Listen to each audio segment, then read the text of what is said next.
fraternalmente amigos. Finalmente, sede todos de igual sentimento, compassivos, amando os irmãos, entranhavelmente misericordiosos e afáveis.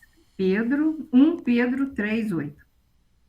Que a experiência te conferiu degraus diversos na interpretação da vida, pode não haver qualquer dúvida. Amadureceste o raciocínio e percebes determinados aspectos da realidade que os circunstantes ainda não conseguem assinalar. Estudaste conquistando títulos de que, por enquanto, muita gente não dispõe. Ouviste a ciência e alcançaste visões renovadoras, presentemente defesas a quantos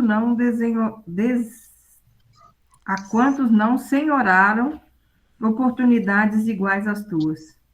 Viajaste anotando problemas que muitos dos melhores amigos tão distantes de conhecer. Sofreste aprendendo lições, por agora incompreensível, pelos companheiros acomodados, a inocentes enganos da retaguarda.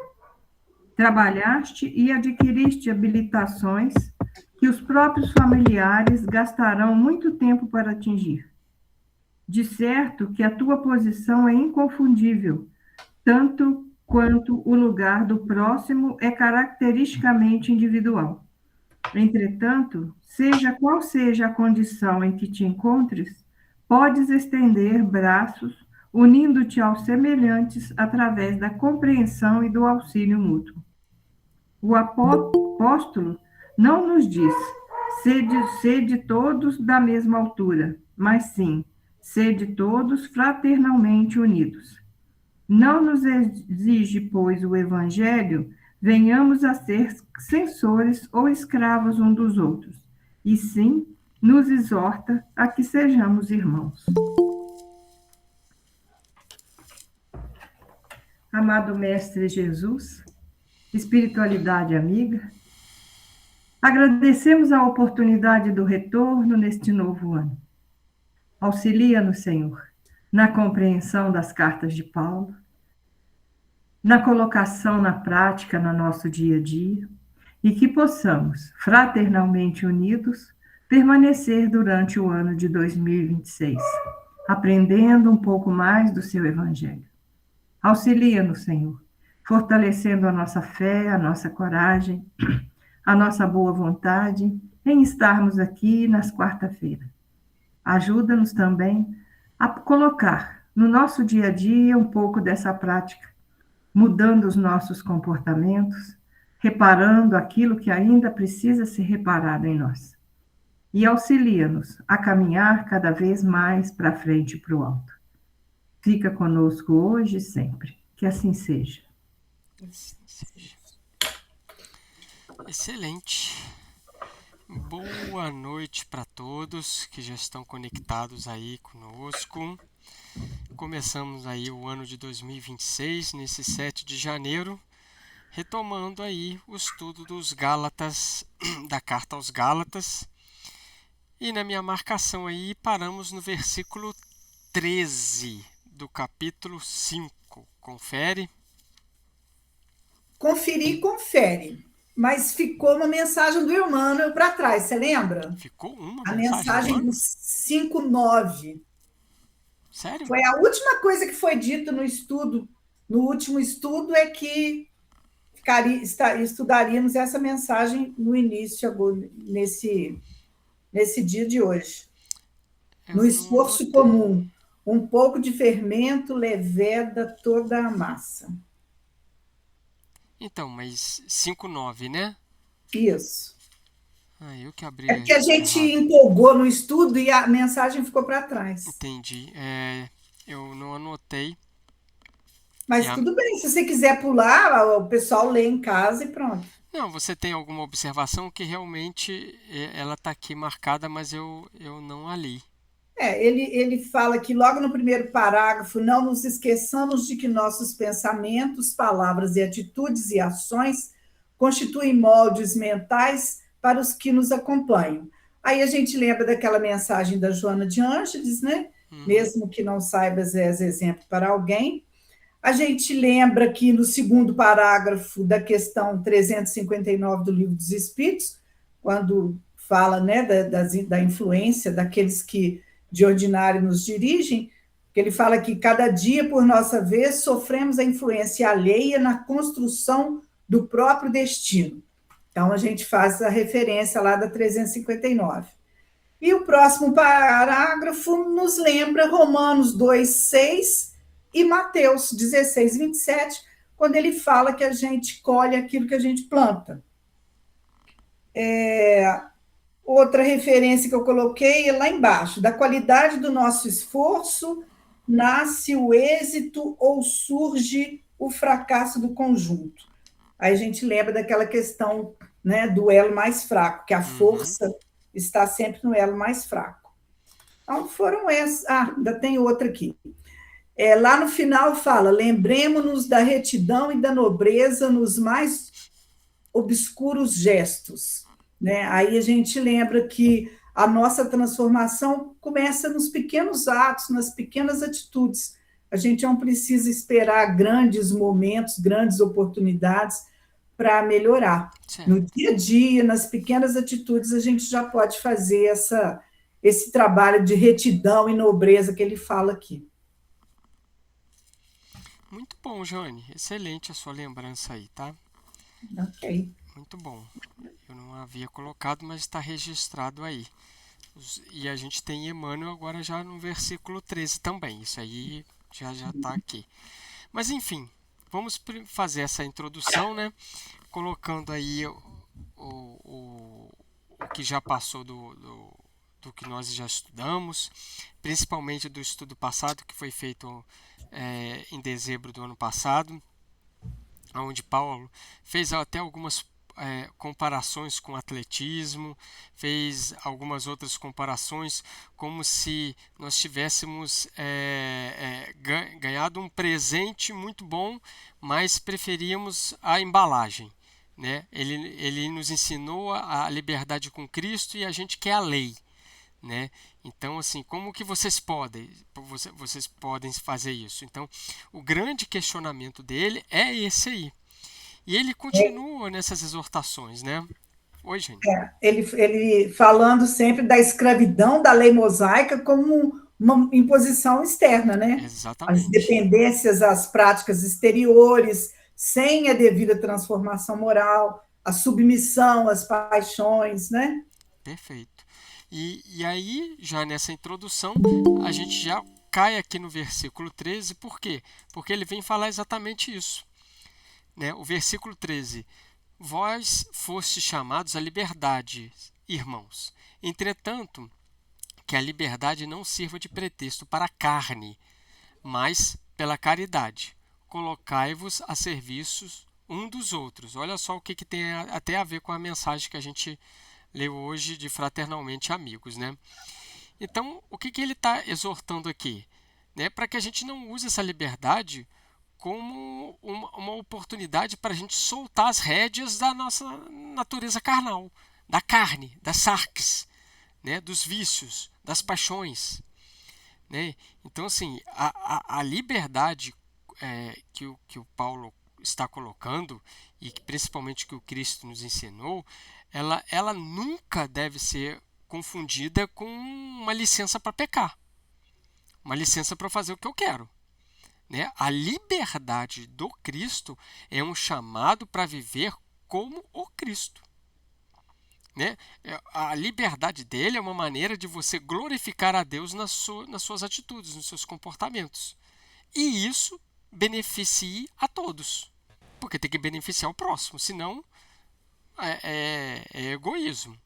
Né? Então ele está destacando a verdadeira liberdade. E essa verdadeira liberdade, ela tem que ser traduzida em amor e serviço, em caridade. É o que ele está colocando aqui. Tá? É uma liberdade com responsabilidade. Exatamente. Liberdade a com liberdade é uma conquista que tem que vir com a responsabilidade. Isso aí. Né? É por isso que o homem tem o livre-arbítrio. E aí a gente vai lá na questão 843, lá do Livro dos Espíritos, né? Que estuda bem a questão do livre-arbítrio. Exatamente. E a liberdade moral não é uma licença para o egoísmo. Você não vai se tornar egoísta por conta disso. Uhum. Não Né? é fazer o que se quer, né? Não é fazer o que eu quero, né? Isso aí é a liberdade do pecado, é a liberdade da carne, né? Mas a liberdade com Cristo é exatamente o que a Magda colocou, é com a responsabilidade, né?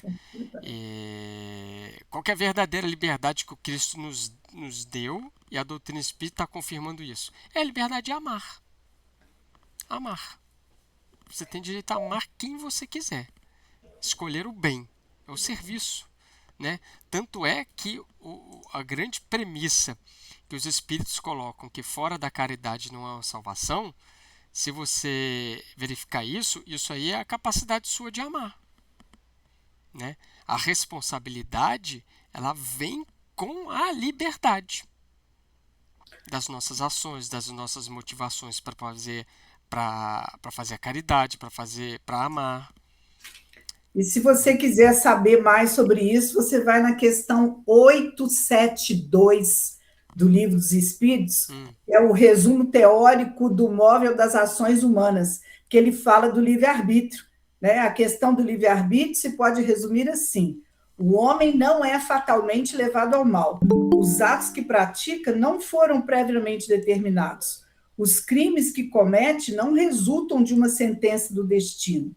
Aí vai dissertando, aí mais na frente. Assim, o livre-arbítrio existe para ele quando, no estado de espírito, ao fazer a escolha da existência e das provas, e como encarnado, na faculdade de ceder ou resistir aos arrastamentos a que todos nós temos voluntariamente submetido. Então, assim, essa liberdade, o livre-arbítrio é a principal ferramenta do exercício dessa liberdade. É o principal talento nosso, o livre-arbítrio. Essa questão 872 ele é bem grande, mas vale muito a pena ser lida, viu? Está anotado aqui. E lembrar, né, gente, que Paulo, mesmo estando preso, ele se achava em liberdade. Né? Paulo, mesmo estando preso, né, aquele homem, aquele corpo preso, né, tá lá enclausurado dentro de uma prisão, mas o espírito dele estava em liberdade. Por que ele se achava em liberdade? Porque ele tinha capacidade de pensar, ele podia escrever as cartas, ele podia fazer a oração, ele podia fazer a visualização dele do Cristo. Então ele se achava em liberdade. Né? E essa liberdade com Cristo muito tem a ver exatamente com o que a Jane puxou aí, que é a capacidade do livre-arbítrio. Né? Se você for olhar a crucificação de Jesus, se você for colocar lá os dois ladrões que estavam, um do lado esquerdo, outro do lado direito de Jesus, né? Que fizeram parte de uma rebelião aí contra Roma. Aqueles homens pregados na cruz estavam sem liberdade, mas eles estavam livres. O Dimas escolheu conversar com Cristo. O Dimas escolheu falar com Cristo e estar no paraíso.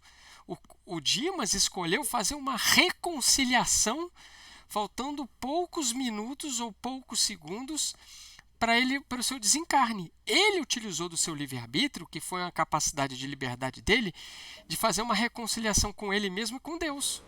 Ele foi livre para escolher estar com Cristo. Então ele não morreu revoltado. Ele utilizou seu livre-arbítrio. Essa é a diferença. Essa é a diferença de você se sentir livre com Cristo. Você não está preso, entendeu? Você pode fazer as suas escolhas com responsabilidades. Eu lembrei de Judas. É isso. Não é? A liberdade que ele teve durante todo o período junto com Jesus ali para fazer uma escolha certa, mas ele, na mentalidade dele, né, no pensamento dele, ele que estava certo. E no final, no que acontece dentro da crucificação, que ele entrega, sai daquela situação sem a liberdade dele, que ele se acaba, né? Ele se restringe, né? Na verdade, a atitude dele, ele se limitou àquela decisão que ele teve, que não era uma das melhores, né? Mas ele foi se limitando para aquilo ali, ou seja, ele foi restringindo o seu próprio livre-arbítrio, né? Então ele tomou uma atitude que não condizia, né? Que ele podia ter se arrependido, assim como Pedro fez também. Uhum. E aí, né, nós temos 3 Emmanuels no versículo 13, tá? Eu vou pegar aqui na minha ordem aqui, tá? O primeiro é uma mensagem que está no Reformador de 1958, chamado Na Conquista da Liberdade. Isto, isso. Na conquista da liberdade. Ela está no Palavra de Vida Eterna, capítulo 28. Isso, ok. Isso aí. Então, na Conquista da Liberdade, eu ressaltei aqui um parágrafo que ele fala: devemos, pois, ao Senhor a felicidade de nossa gradativa independência para a imortalidade. Entretanto, para atingir a glória divina que estamos destinados, é preciso saibamos renunciar conscientemente à nossa própria emancipação, suportando-nos o serviço espontâneo em favor dos outros. Por enquanto, somente através da nossa voluntária rendição ao dever, por amor aos nossos próprios deveres, é que realmente alcançaremos a auréola da liberdade vitoriosa. Então, o que ele está colocando aqui? Ele está falando de renunciar, né? Nós vamos ver até mais para frente um pouquinho aqui de Paulo, né? Quando ele fala que a gente tem que renunciar o desejo, né? Então, assim, você amar é uma coisa que você vai ter que renunciar a um monte de coisa. E o que o próprio título da mensagem está colocando: na conquista da liberdade, o que eu preciso? Né? Então, quando Jesus coloca lá, né, o fariseu pergunta para Jesus: mestre, qual que é o maior de todos os mandamentos? Né? Quando Jesus coloca lá que ele tem que amar ao próximo como a si Deus como a si mesmo, e a Deus sobre todas as coisas, Jesus está citando Levítico lá no capítulo 19. Ou seja, está fazendo uma citação deles mesmos. Então, Jesus resume isso tudo no ato de amar. Né? É o que a gente falou tanto lá nos estudos passados do samaritano. O samaritano era livre. E os dois eram presos numa lei, numa regra. Eram presos naquilo ali. Né? Os judaizantes eram presos naquelas regras ali. Então, o que o Paulo... Né, até eu estou misturando um pouco os assuntos, mas só para depois a gente passar para outra mensagem, né? Os judaizantes, eles eram presos à circuncisão, eram presos aos sábados, eram presos a amar a só o que eles queriam. Eles eram presos, né? Eu pode falar aqui a minha marcação? Pode falar. Não, eu marquei que logo o primeiro parágrafo, quando ele fala: a mente humana, antes do contato com o Cristo, o divino libertador, padecia milenárias algemas da servidão. O que são essas milenárias algemas da servidão? Tudo aquilo que prende espiritualmente o ser humano, que impede ele de viver a liberdade que veio através do Cristo. Tudo aquilo que nos impede de crescer espiritualmente, de evoluir, isso é uma algema. E até hoje ainda a gente tem essas algemas que às vezes nos impedem o crescimento espiritual. Né? Exatamente. E são algemas que nós nos algemamos, né? Não foi alguém que chegou e colocou. Né? A gente que, por livre e espontânea vontade, a gente se prendeu naquilo ali. Né? Mais alguma observação? Não, só essa. Mais alguém? Podemos passar para outra mensagem? Tem uma outra mensagem que é em torno da liberdade. Foi colocada no Reformador de 1963. Deixa eu ver aqui. Também está no Palavras da Vida Eterna, número 133. 133, exatamente. Bem, o que eu coloquei dessa mensagem aqui de importante, de acordo com o meu ponto de vista, foi uma fala de Emmanuel aqui que está quase no início. Ele fala o seguinte: fala-se em mais liberdade para a juventude, pede-se a liberdade para a criança. No entanto, basta uma vista de olhos nas máquinas aperfeiçoadas do mundo moderno para que se reconheça o impositivo inevitável da disciplina. Eu marquei essa também. Né? Então, sim, é o que nós estamos falando, gente, da responsabilidade. Como que você vai ter liberdade se você não tem disciplina? Se você não tem disciplina, você se entrega ao pecado, se entrega à carne. É uma coisa bem sutil. Mas o Emmanuel é bem claro aqui. É bem claro aqui. E ele cita que pede-se liberdade para a criança, e aí você leva esse parágrafo ao que está acontecendo com as nossas crianças, com os nossos adolescentes, e até muito de nós, já maduros, ainda estamos passando por isso, que são os celulares, os videogames, os jogos, né? Se não houver disciplina, o prejuízo para essas crianças, para esses jovens e para nós mesmos é muito grande. Os neurologistas já têm estudos comprovando o que a gente está fazendo com o nosso cérebro com o excesso de telas. Então, quando ele fala aqui do automóvel, né? Do avião. Quando ele fala do avião, quer dizer, tudo tem que ser usado com disciplina, com equilíbrio. O Mateus fala na quinta-feira da distração, são as distrações que a gente arruma. E aí esse parágrafo que ele fala, louvemos a liberdade, sim, mas a liberdade de construir, melhorar, auxiliar e elevar. Quer dizer, os celulares, as máquinas são boas? Sim, mas se usadas de forma correta. Se usada de forma equilibrada, ele vai ajudar os jovens, os adolescentes, as crianças a entenderem mais, a estudarem, né? Mas tem que ter aí a regra, a disciplina. E nós também. Nós não estamos fora dessa, não. Sim, lógico. É uma mensagem muito atual, né? Conforme a Jane colocou, né? Para o estilo de educação dos pais, né? Como nós estamos fazendo hoje em dia, né? É bem sério isso aí.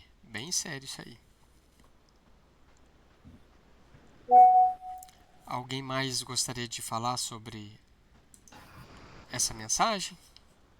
Esse parágrafo que ele fala que ninguém na Terra foi mais livre que o Divino Mestre. Livre até mesmo da posse, da tradição, da parentela. Ele não se agarrou. Não ficou preso, né? Não.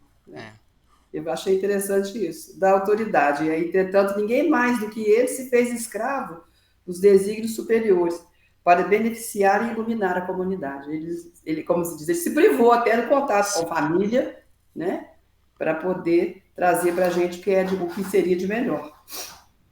E esse último parágrafo aqui, ele fala aquilo que a Magda falou lá no início, da liberdade com a responsabilidade, né? Santifiquemos a liberdade através do amor, procurando servir. Muito bom. E aí passamos para uma outra mensagem de Emmanuel, chamada Liberdade, né, que está no Caminho, Verdade e Vida, capítulo... Não, desculpa, a página grudou uma na outra aqui. Vinha de Luz. Vinha de Luz, capítulo 128. Isso. Né? Mais uma vez, Emmanuel está apontando para a nossa consciência nessa mensagem aqui. Né? Alguma anotação? Eu fui lá no no penúltimo parágrafo, quando ele fala: onde se acham aqueles que se valem do sofrimento para intensificar o aprendizado com Jesus? Nós já fazemos isso? Nós já aproveitamos os momentos de sofrimento, de dúvida, de provação, para intensificar esse aprendizado? A gente consegue fazer isso? Onde os que se sentem suficientemente livres para converter espinhos em bênçãos? No entanto, o Pai concede relativa liberdade a todos os filhos, observando-lhes a conduta. Achei bem puxãozinho de orelha para nós nesse parágrafo. Raríssimas são as criaturas que sabem elevar o sentido da independência a expressões de voo espiritual para o infinito.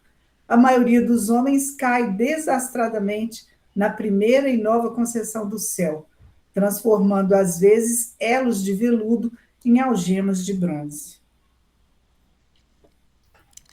Qualquer mensagem de Emmanuel que não puxa nossas orelhas, né? Qualquer mensagem de Emmanuel que a gente não lê e dá uma engolida a seco.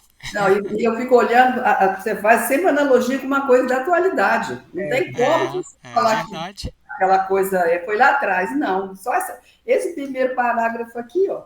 Em todos os tempos, a liberdade foi utilizada pelos dominadores da Terra. Em variados setores da evolução humana, os mordomos do mundo aproveitam-no para o exercício da tirania. Usam os servos em explosões de revolta e descontentamento. Tem sempre essa situação de um querer ser mais que o outro, de querer tomar o que pode tomar do outro, né? Invadir o que é... Não está satisfeito nunca. É sério, né? Se sente na liberdade de fazer isso. E ainda tem aqueles que utilizam o evangelho, ele fala nesse parágrafo aqui, ninguém, contudo, deveria recorrer ao evangelho para evitar o sublime princípio. Ainda tem algumas situações em que a gente recorre ao evangelho para justificar, né, os erros que cometemos. A gente pega frases soltas, estudos soltos, para justificar a nossa má conduta.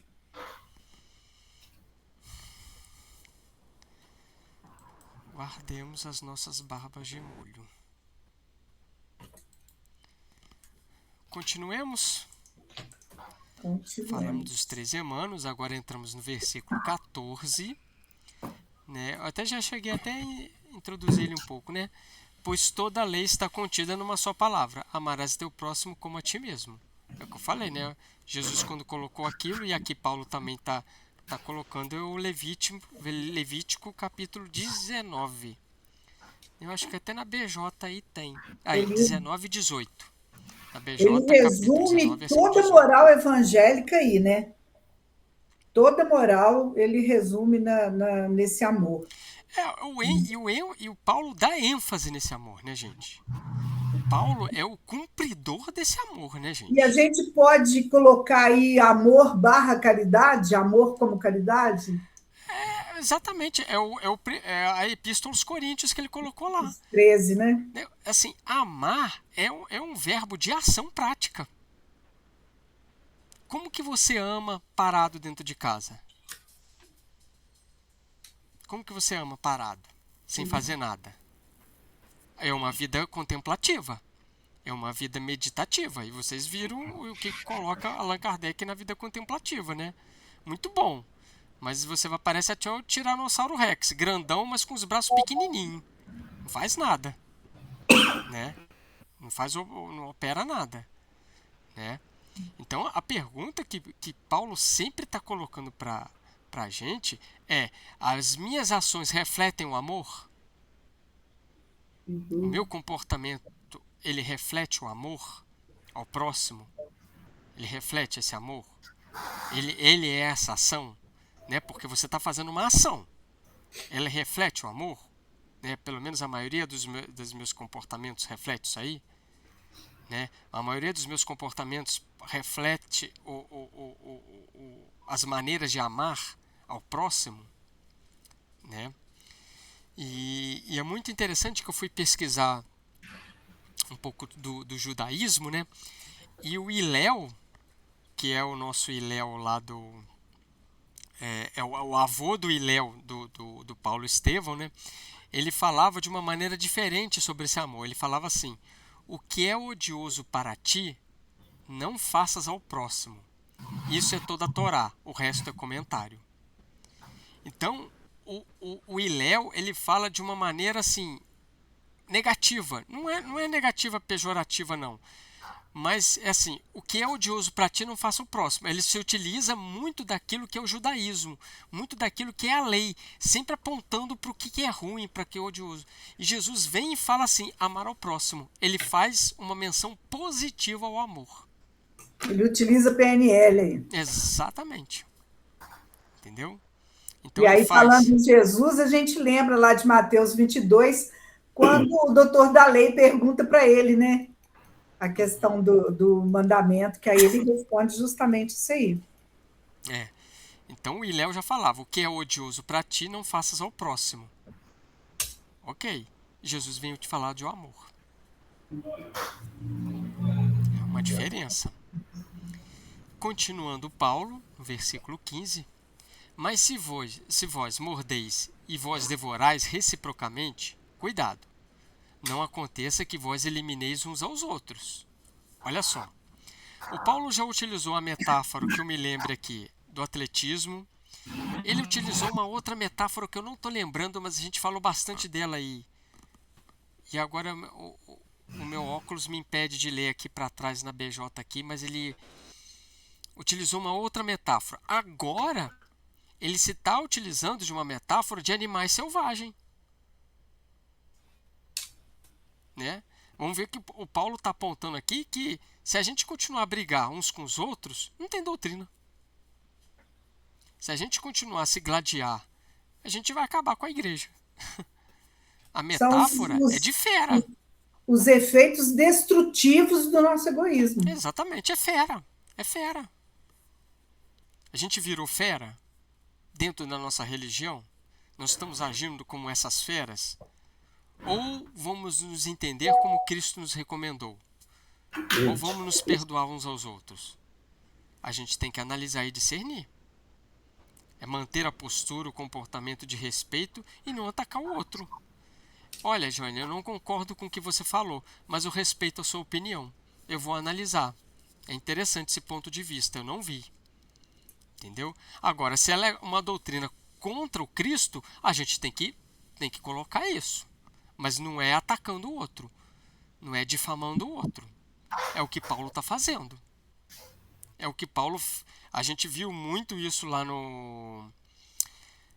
na carta passada do 2 Coríntios, que foi a carta severa. Né? A gente viu como que Paulo colocou isso de uma maneira enérgica, mas sem mencionar a pessoa e sem atacar a pessoa de uma maneira condenatória, vexatória.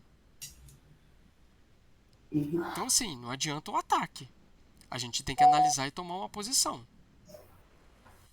É. A minha sogra, na escola, quando os meninos brigavam, ela chamava e conversava com eles, falava assim, pensa bem, quando era assim, um atacava o outro.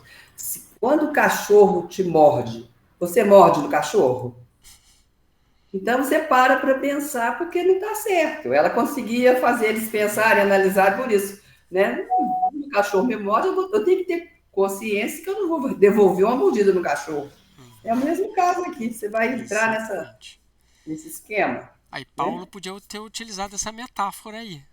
Cairia muito bem, Paulo. Tá com a cara de Paulo essa metáfora aí, viu? Gente, ri quando ela falava isso.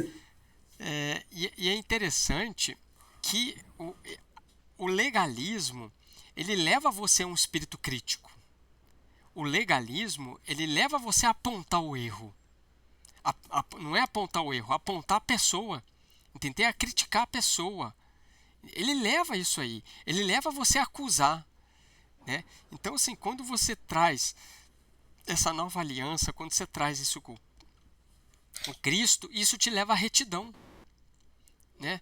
O que nos leva ao pecado, né, é a nossa sintonia com essas paixões.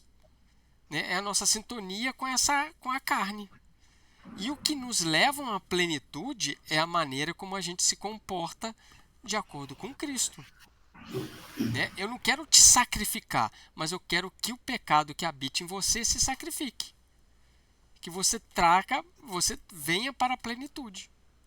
E é muito essa ideia que Paulo vem fazendo nas suas cartas. Né? Você não vê ele mencionar nome de uma pessoa ou de nenhum grupo, né? Claro que ele está combatendo os judaizantes, porque eles estão prejudicando a mensagem do Cristo. Ele está sendo enérgico com isso aí, mas ele não está colocando nenhum nome. O nome que Paulo coloca é só de agradecimento no final. Ele não quer a morte do pecador, e sim do pecado, como Jesus já ele vem trabalhando nisso aí.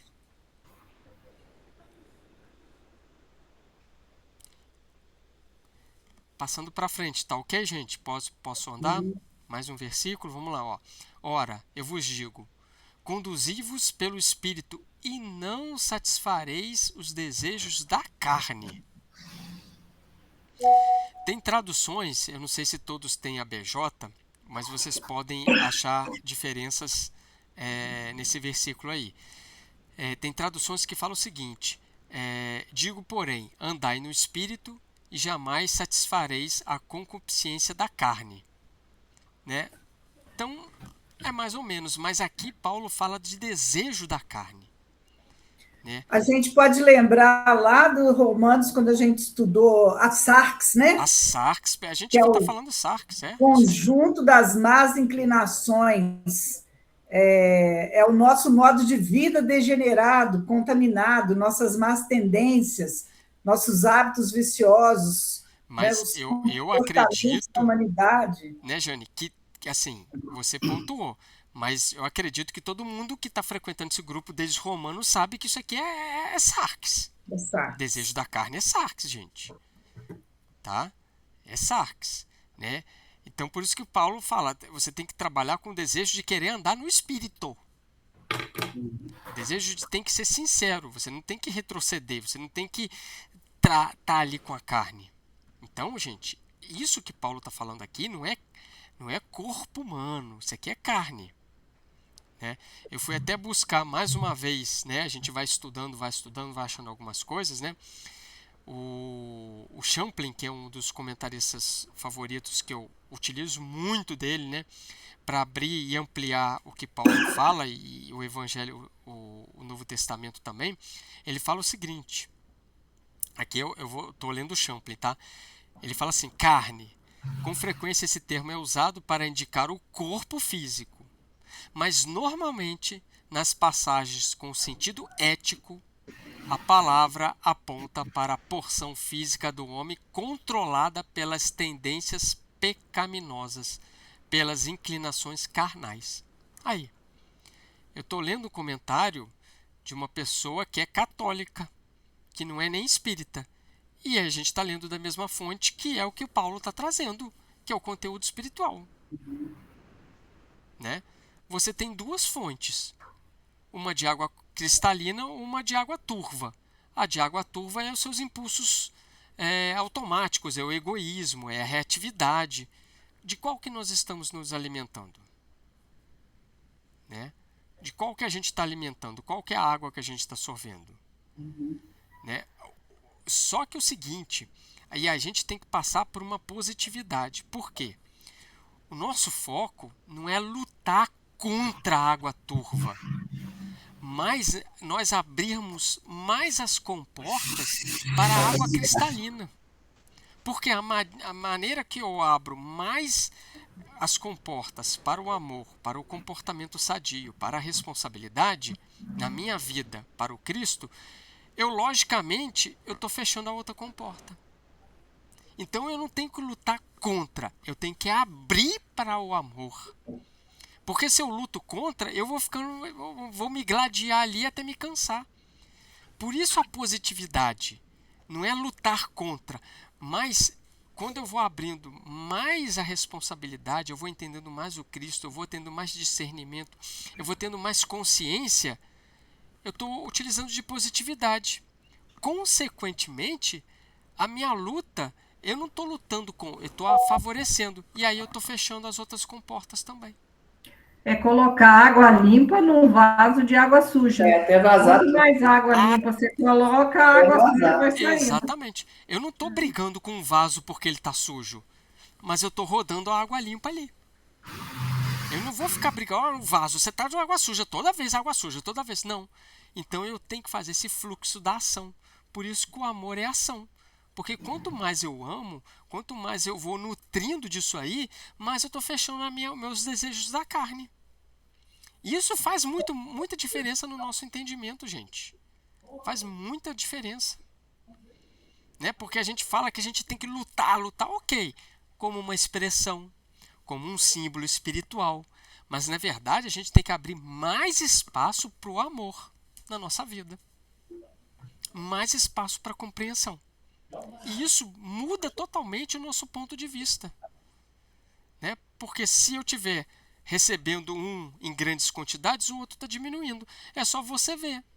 quando você abre espaço para a sua vida, para a raiva, para o ódio, para a incompreensão, você está tirando o quê? Você está expulsando a água limpa do seu vaso, do seu jarro. Né? Então, esse nutrir o espírito, ele vem de água limpa. O nutrir a carne, ele vem de água suja. Então, essa vitória espiritual que a gente busca é uma questão só de ponto de vista, de foco. É uma questão de nutrição. O que você alimenta, cresce. E o que você ignora, enfraquece. Aí, eu fiz um ditadozinho bom, viu? Já dá pra me falar, hein? Viu, Verônica? Já fiz um ditado pra mim, viu? O que você alimenta, cresce. O que você ignora, enfraquece. Oi? O que foi, Magda? Não, fala de novo para escrever. O que você alimenta, cresce. O que você ignora, enfraquece. Viu? Daqui a pouco eu também tô cheio de frases feitas aí, viu? Aquela frase que a Joelma levou aquela vez. Se você... Como é que é, Joelma? Fala aí. Do lado do medo, né? Se a Joelma lembrar, ela ganha um bônus. Né? Se você não alimenta, Isso. o outro morre de fome. Ah. Então, aí eu já fiz uma pra mim. O que você alimenta, cresce. O que você ignora, enfraquece. Viu? Então é assim, é uma questão de nutrição. É uma questão de ponto de vista de alimentação. Né? O brigar com te leva ao cansaço. Te leva, às vezes, a uma luta que você não vê saída. Mas se eu olhar para o outro lado e abrir espaço, essa é a solução. É o que Paulo está colocando aqui. Não se satisfazer os desejos da carne, mas sim os desejos do espírito. E aí, olha o que Paulo vai entrar. Pois a carne tem aspirações contrárias ao espírito, e o espírito contrários à carne. Ok. Eles se opõem reciprocamente, de sorte que não fazeis o que quereis. É o conflito, né? É o conflito. É a luta interna São entre o bem e o antagônicos. mal. Né? São oposições. É aquilo que o Paulo falou lá, né? O bem que eu quero fazer eu não faço, o mal que eu não quero fazer, esse eu faço. Né? Vocês já pararam para pensar quantas inclinações para a carne nós já temos? De séculos e séculos de existências que nós vivíamos irresponsavelmente e a gente dava vazão para tudo. Hoje o que acontece, gente? A gente tá nessa luta aqui hoje. Aprendendo, tomando consciência, estudando. Para quê? Para a gente transformar esse homem que está aqui dentro de gente, essa mulher aí, em nova aliança, em novas atitudes, em novos comportamentos. E é atual, ele fala aí nessa época aí para os Gálatas, mas até hoje a gente vive esse conflito entre as más tendências e as tendências superiores. Dia você consegue, no outro dia nem tanto, um dia você dá um passo para frente, no outro dia você fica parado. É a luta diária. São os nossos desafios, gente. Quem não tem dor e não tem sofrimento aqui, tá fora desse planeta. Isso aqui não é desse planeta. Pode ter certeza. Não é desse planeta. Né? Então, hoje, se você tem um impulso, né? Eu olho para uma pessoa, eu tenho muita raiva nela. Aí eu penso assim, se eu pudesse, eu matava. Só que em existências passadas, além de pensar, eu matava. Além de pensar, eu ia lá, eu tramava contra e matava. Envenenava, matava, duelava. Escondido. Eu fazia. Você não viu o impulso de Saulo contra Estevão? Ele foi lá e matou. Né? Não é um conflito de corpo e alma. Né? Mas é um conflito da nova aquisição, da nova aliança do Cristo com o nosso eu rebelde que está lá atrás, que a gente carrega hoje. Nós somos o resultado de várias existências, gente. De várias existências. Né? Eu fui pesquisar no judaísmo, agora eu estou cheio de pesquisas no judaísmo aqui no meu livro. Né? E existe uma visão muito interessante do judaísmo, que ele fala que o conceito para inclinação do mal se chama Yetzer Hara. E o conceito da inclinação para o bem se chama Yetzer Hatov. E ele fala que a gestão da nossa vida é aquele que eu mais alimento essas forças aí. É um conceito judaico. A gente, às vezes, a gente fala da lei, fala dos judaizantes, gente. Mas existem muitas coisas interessantes e muitas coisas boas no judaísmo, tá? Existem muitas coisas coerentes com a doutrina espírita no judaísmo, embora não seja divulgado. Tá? Tem muita coisa coerente, muita coisa boa. Só que... Todas as religiões têm muita coisa boa. O problema Exatamente, são até que os humanos não sabem usá-los. Às né? vezes eu até atraso coisa do islamismo aqui, que são coisas muito coerentes, gente. São coisas muito boas. Só que o que peca é essa lei humana, né? Que a gente esquece de Deus. É essa lei taxativa, que a gente esquece do perdão, da misericórdia. Né? Então, para nós, esse Yetzer Hara e Yetzer Hatov é o homem velho e o homem novo. Para nós, essa é a luta aí. Né? Então, assim, o que a gente mais tem é assim, é a tentação, é a dúvida.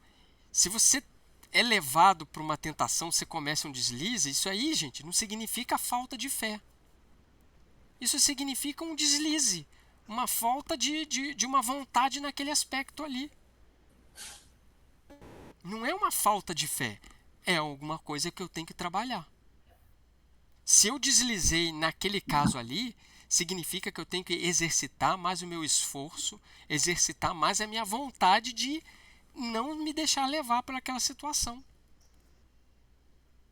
É o conhecer a si mesmo, é a disciplina espiritual. É a famosa fisioterapia da vontade, fisioterapia do esforço. Né? Tanto é, olha o que Paulo está falando aqui. De sorte que não fazeis o que quereis. O bem que eu quero, esse eu não estou conseguindo fazer. Mas o mal sai assim. O mal sai assim. Romanos 7,19.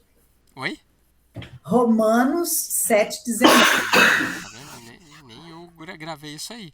Mas ele está falando aqui, não fazei o que quereis. Se você consegue no seu cotidiano, no seu dia a dia, você consegue identificar a situação, olha, essa situação aqui já é perigo para mim. Eu geralmente escorrego, você tem que aplicar mais esforço ali. Olha, essa situação aqui eu já venci, eu nem caio mais na armadilha, meu esforço ali já é menor. Então eu tenho que colocar ali para poder fazer o que eu quero, que é me esforçar, que é não me deixar, que não cair em armadilha. Né? São os nossos impulsos. Vamos lá. Versículo 18. Mas se vos deixais guiar pelo Espírito, não estáis debaixo da lei. Se você deixa guiar pelo Espírito, e Espírito com letra maiúscula, né, com E maiúsculo, você não está debaixo da lei. Você já está livre. Você já está livre da servidão. Mas assim, só para esclarecer, não é espírito de desencarnado, gente. É gênese da divindade em nós. Tá? É a luz. É o espírito de luz, é a nossa gênese divina. Né? É a sua centelha divina. É aquilo que sempre te aponta para o bom caminho, mas que devido ao nosso livre-arbítrio, a gente escolhendo, a gente parte para outra. Então aqui, esse espírito é a gênese, é a luz, tá? É a lei divina fazendo a gente crescer aqui. O que você tinha falado mesmo, Eugênio? Desculpa, eu te interrompi. Não, Você falou eu falei espírito? que quem já se deixa guiar pelo Espírito não necessita mais o controle da lei. Exatamente. Naquele ponto, eu não preciso de muito esforço. Mas o outro eu preciso de muito esforço. Tem uma historinha do Ricardo Baesso que é muito interessante, que ele conta que alguém procurou ele no atendimento fraterno e perguntou assim, eu queria saber como é que está a minha situação espiritual. Eu sou um bom pai, eu sou um bom profissional, sou professor universitário, gosto muito dos meus alunos, gosto muito da minha profissão, eu sou honesta. Aí falou várias qualidades. Aí, de repente, ele falou assim, mas eu tenho uma dificuldade. Eu sou casado já há muitos anos, mas eu tenho uns casos por fora. Aí o Baez perguntou para ele assim: você tem alguma dificuldade em ser honesto? É difícil para você? Não, eu sou honesto facilmente, é a minha índole. Você é um bom pai? É difícil para você ser um bom pai? Não. Você é um bom profissional? E foi citando as qualidades. E para você ser fiel no seu casamento? É isso aí, eu não consigo. Falei, então é aí que você tem que trabalhar. Porque as outras qualidades você já desenvolveu. Uhum. Então, aí está a sua dificuldade, é aí que você tem que trabalhar.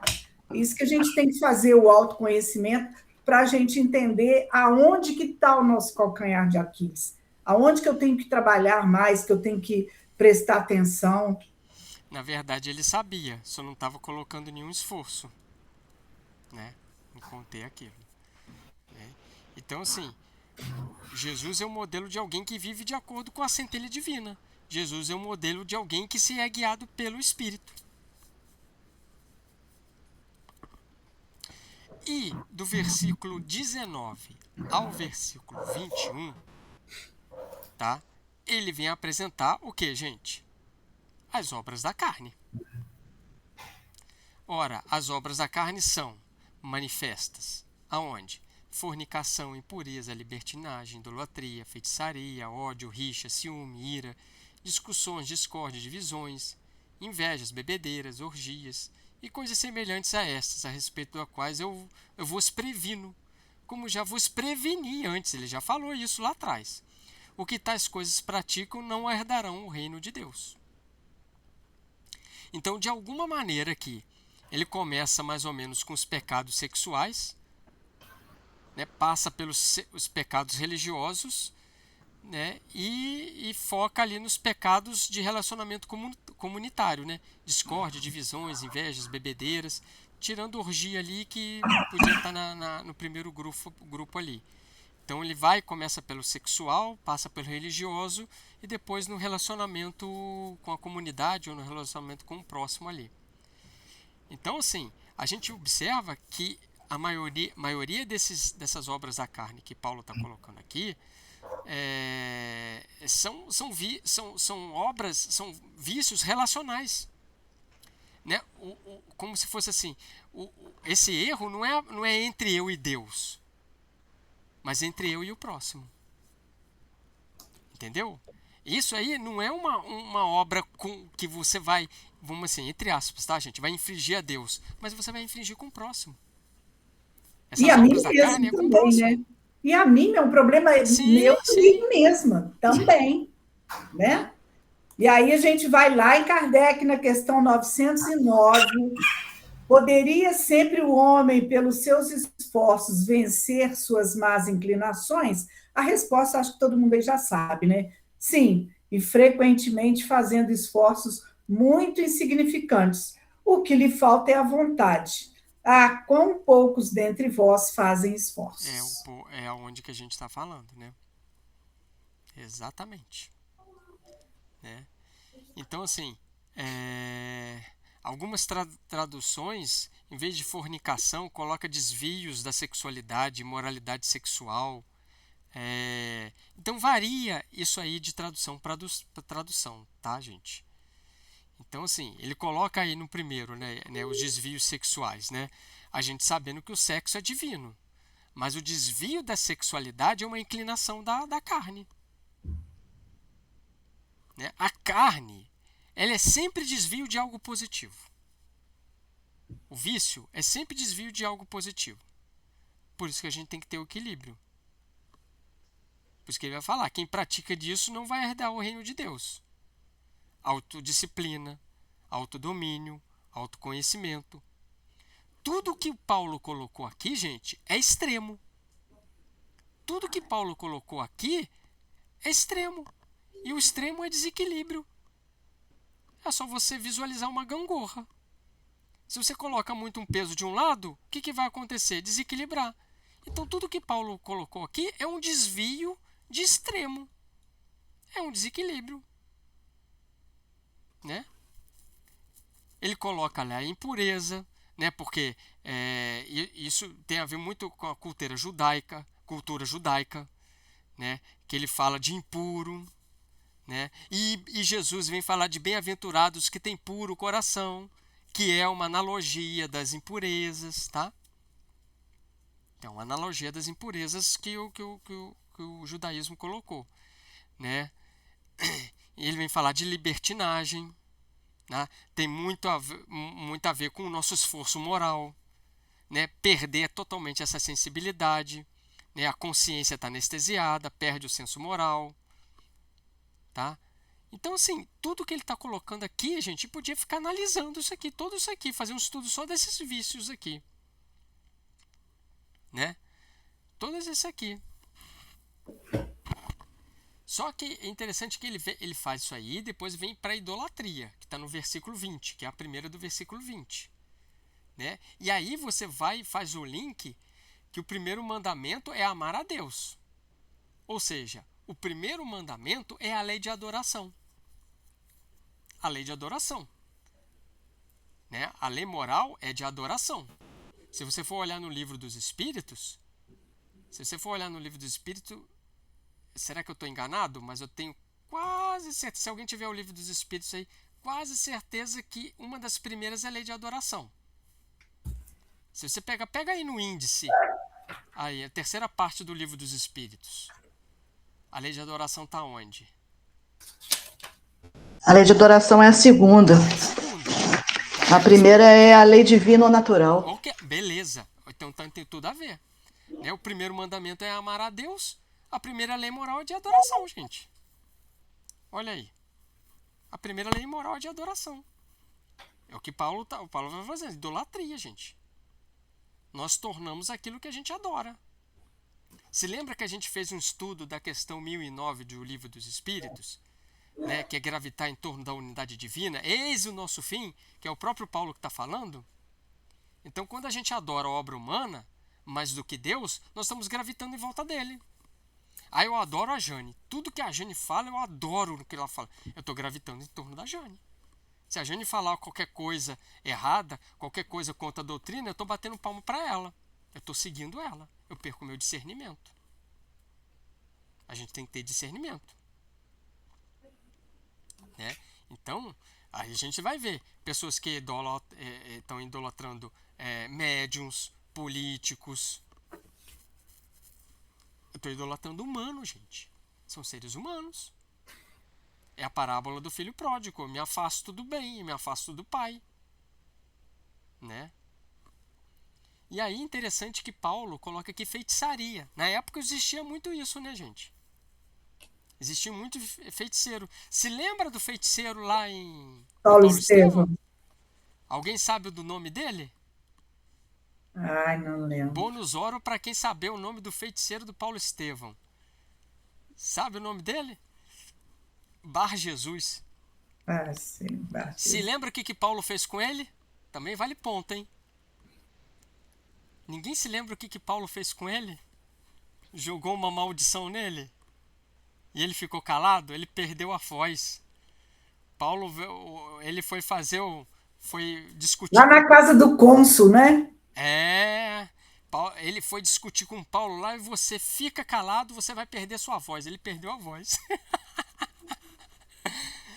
É lá, o Bar Jesus, é a feitiçaria. Né? E aí tem a ira, né?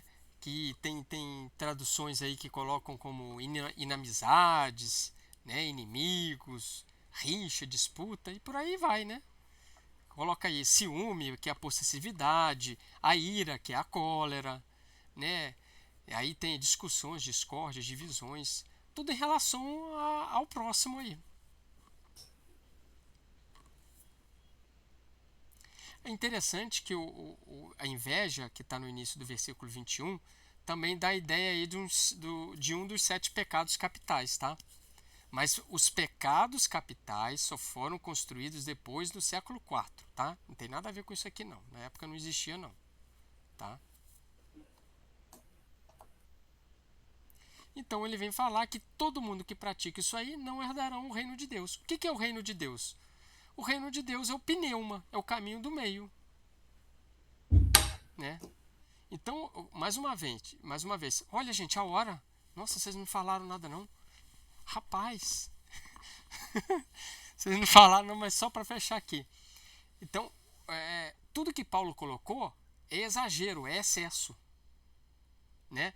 É igual se você pegar a fé. Fé é boa? Excelente. Mas o que é o fanatismo? É o excesso da fé. E o que é a falta da fé? É o ceticismo. Então a fé é o caminho do meio. Deus é o caminho do meio.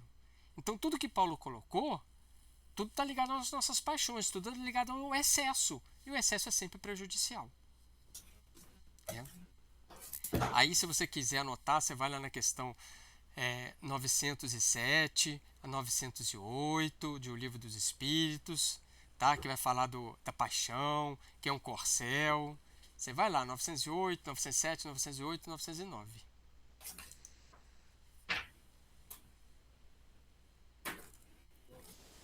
Ok? Então a gente começa a semana que vem a partir do versículo 22, tá?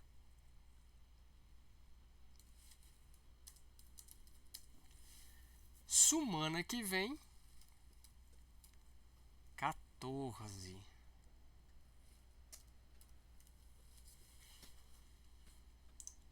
Algum comentário, gente? Tá ok? Tá dando para acompanhar?